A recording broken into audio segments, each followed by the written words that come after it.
it was a little diminishing for some of the other leaders.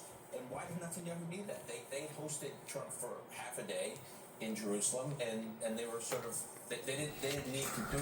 And by the way, there were no major decisions. You were actually confirming, Dan, exactly what Netanyahu was going around telling everybody. I really run this relationship. Maybe your sources in the White House are different than my sources in the White House. They feel that, and they feel it coming off of Netanyahu, and they don't appreciate it.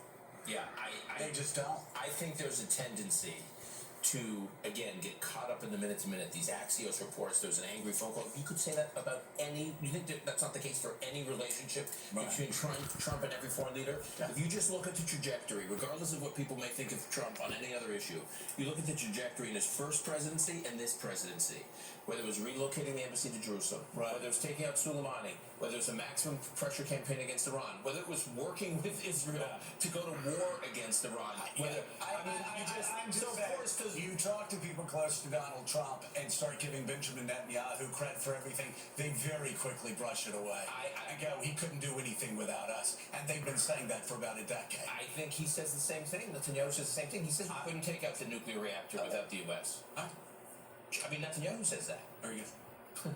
So did Zucker. I want to talk about